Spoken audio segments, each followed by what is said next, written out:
주엉 기마랑이스 호저 원작의 제3회 강뚝 2부작 첫 번째 시간입니다.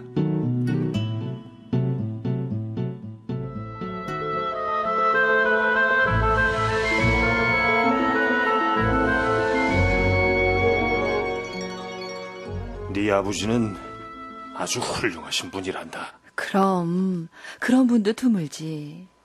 나의 아버지는 책임감이 강하고 질서를 존중하는 분인 동시에 솔직한 분이셨다.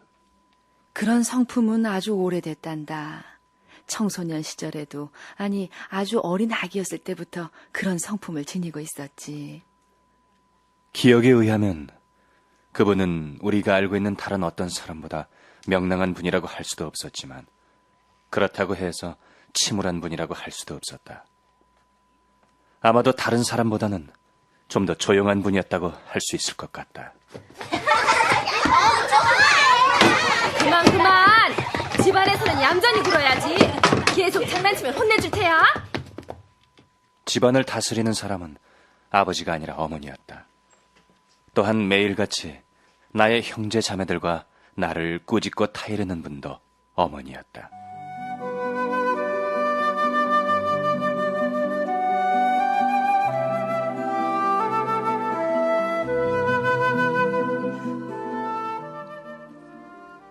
그런데 어느 날 우연히 아버지가 배 한 척을 주문하게 되었다. 아버진 그 일에 매우 심각하셨다. 배는 특별히 미모사 나무로 만들어 주십시오. 20-30년은 충분히 견딜 수 있도록 경고해야 합니다. 그리고 또 하나, 꼭 한 사람만 탈 수 있도록 작은 것이어야 합니다. 어머니는 이 일을 놓고 몹시 화를 내셨다. 당신이 배를 주문하셨다고요? 아니, 이 양반이 갑자기 어부가 되려나 아니면 사냥꾼이 되려나? 어머니의 질책에 아버지는 아무 말씀도 없으셨다. 우리 집에서 채 1마일도 되지 않는 곳에 강이 흐르고 있었는데, 그 강은 우리 집 부근에 이르러 수심이 깊고 흐름이 조용하였으며 건너편이 보이지 않을 정도로 폭이 넓었다.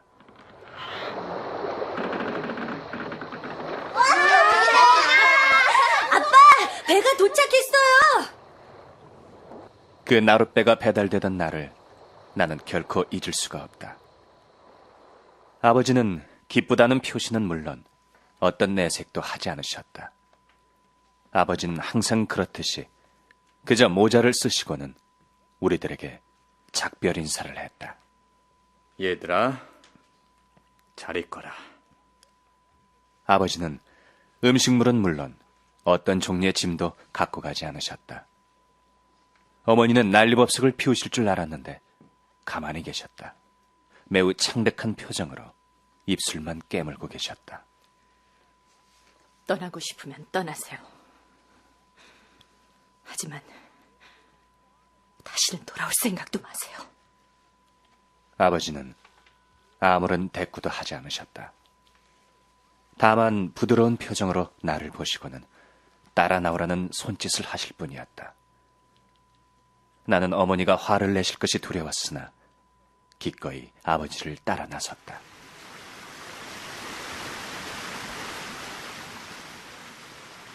우리는 함께 강으로 갔다. 나는 대담하고 유쾌한 기분이 되어 이런 말까지 했을 정도였다. 아빠, 저도 아빠와 함께 배를 타고 가는 거죠? 잘 지내거라. 아버지는 손짓으로 집으로 돌아가라고 하셨다. 나는 아버지의 손짓에 따라 집에 돌아가는 척하다가 아버지가 등을 돌리자 어떻게 하시나 살펴보기 위해 덤불 뒤에 몸을 숨겼다.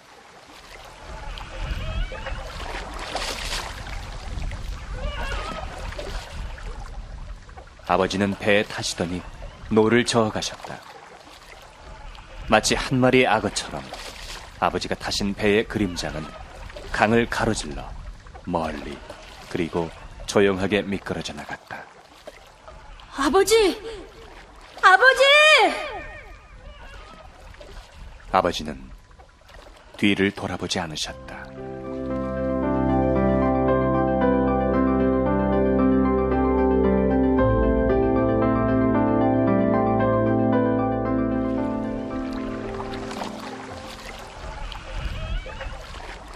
그런데 아버지가 정말로 어디로 가신 것은 아니었다. 다만 강 한가운데로 노를 저어가서는 주변을 계속 떠도시기만 할 뿐이었다. 모든 사람들이 말문이 막힌 듯 놀랄 뿐이었다. 전에는 결코 있었던 적이 없는 일이, 일어날 수도 없는 일이 일어나고 있었던 것이다. 우리 집에 친척들이, 이웃들이, 그리고 친구들이 와서는 이 문제를 놓고 상의했다. 이게 제정신이 아니에요. 어서 돌아오도록 해야 해요. 어머니는 창피해서 얼굴을 들지 못했다. 결과적으로 거의 모든 사람이 말은 하지 않았지만 아버지가 제정신이 아니라고 생각하게 되었다. 아니, 그렇게만 생각할 게 아니야. 응? 어쩌면 말이야, 하나님이나 성자에게 약속한 바를 실행하고 있는지도 모른다고. 아, 맞아요. 아니면 무시무시한 질병에 걸렸든가. 어머나, 어머나. 그럼 혹시 문둥병에 걸린 거 아닐까요? 맞아. 그래서 가족을 위해 떠나긴 했지만 가능하면 가족과 좀 멀리 떨어지고 싶지 않아서 저렇게 떠 있는 걸 거야. 강을 따라 여행하는 사람들이나 이쪽이나 저쪽이든 강둑과 가까운 곳에 사는 사람들의 보고에 의하면 아버지께서는 밤이든 낮이든 결코 땅 위에 발을 내디딘 적이 없으시다는 것이었다.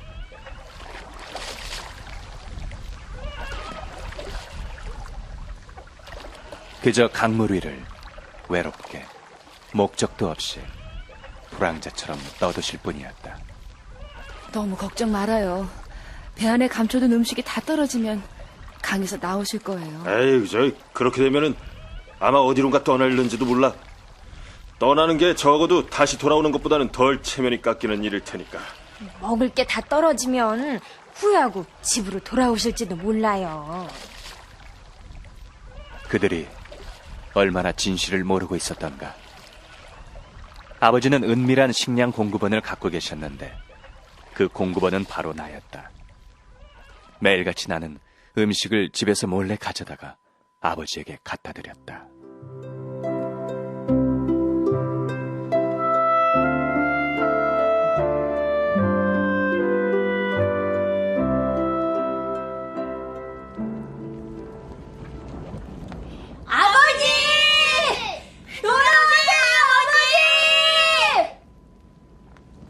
아버지께서 떠나신 바로 그날 밤, 우리 모두는 강가에서 횃불을 피운 다음 아버지에게 애원을 하기도 하고 큰 소리로 부르기도 하였다.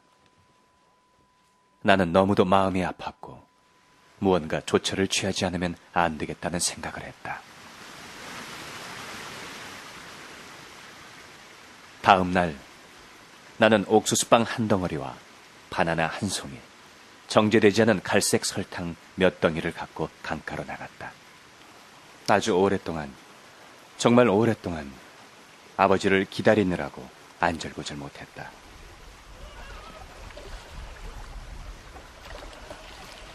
이윽고 저 멀리 외롭게 홀로 떠있는 배가 보였다.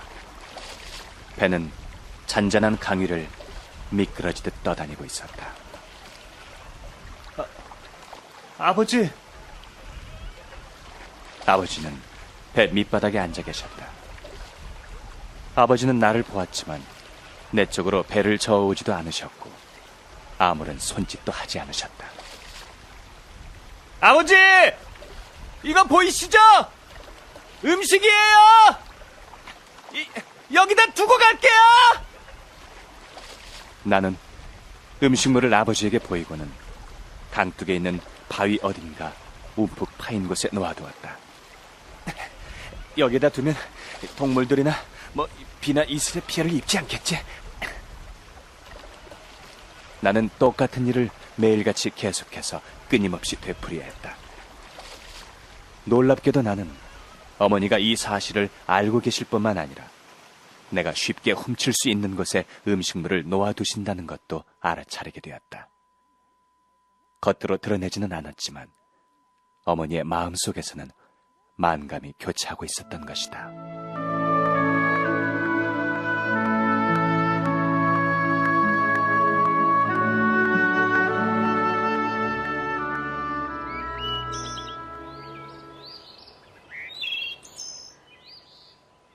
어느 날 어머니는 외삼촌을 부르셨다.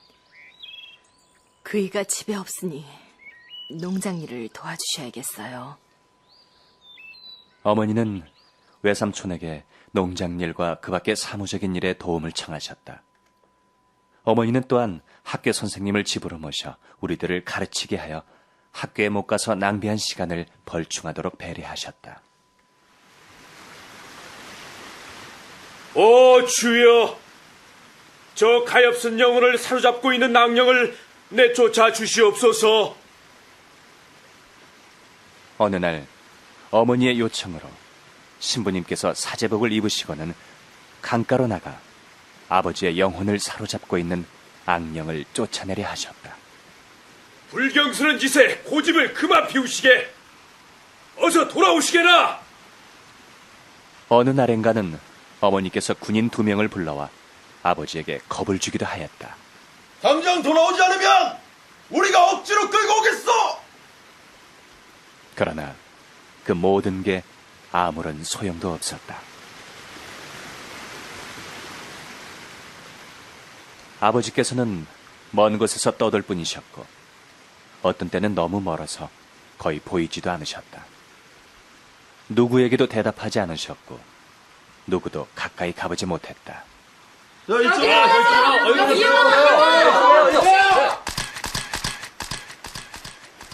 몇몇 신문 기자들이 와서 사진을 찍으려는 시도를 했을 때 아버지는 강의 반대편 쪽으로 배를 저어간 다음 늪지에 숨어버리셨다.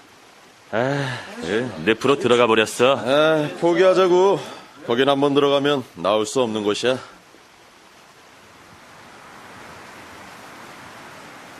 아버지는 그 늪지를 손바닥처럼 잘 알고 계셨지만 다른 이는 그곳에 들어가면 곧 길을 잃기 마련이었다.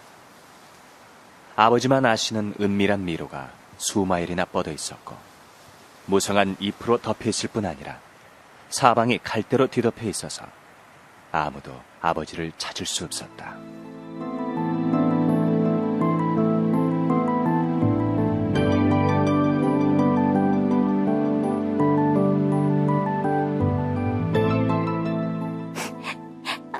아버지가 보고 싶어.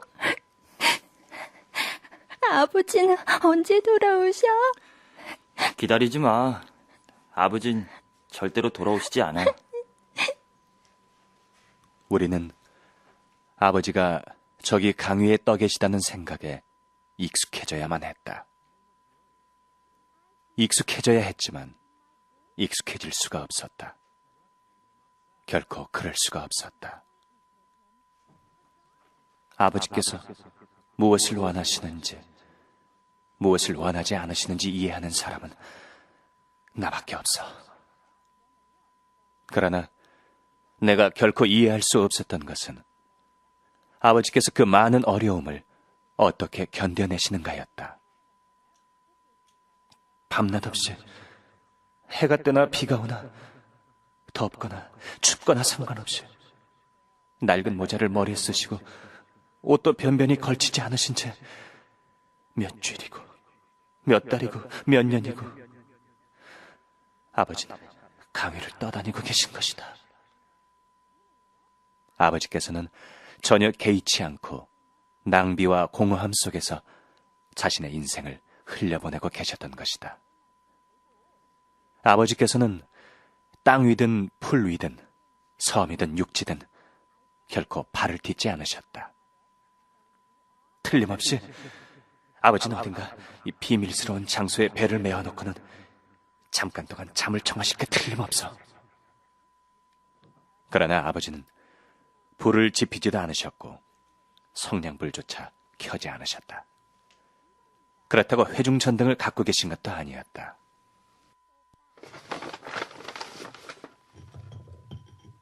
아버지는 바위 어딘가 움푹 파인 곳에 내가 갖다 놓은 얼마 안 되는 음식만으로 연명하셨다.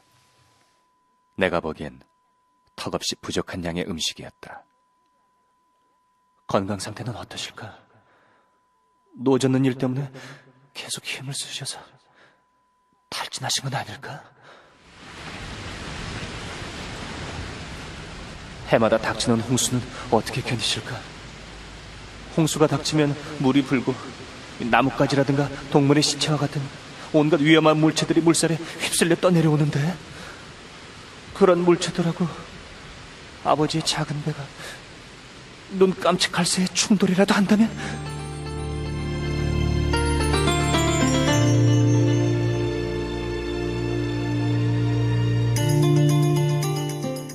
이모! 괜찮은 거야? 대답 좀 해보세요! 아버지는 사람들과 전혀 이야기를 나누지 않으셨다. 우리도 아버지에 관해서는 결코 이야기를 하지 않았다. 우리는 그저 마음속으로만 생각할 뿐이었다. 아니, 아버지를 마음 바깥으로 결코 밀어낼 수 없었다.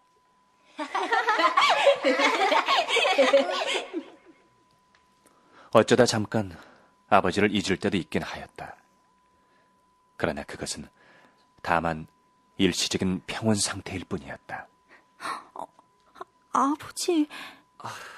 맞아. 아버지가 저러고 계시지.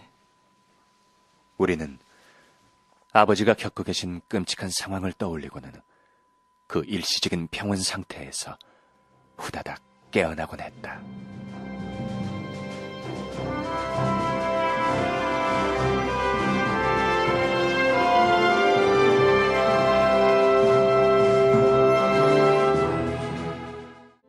주원 기마랑이스 호자 원작의 제3회 강둑 1부를 마칩니다.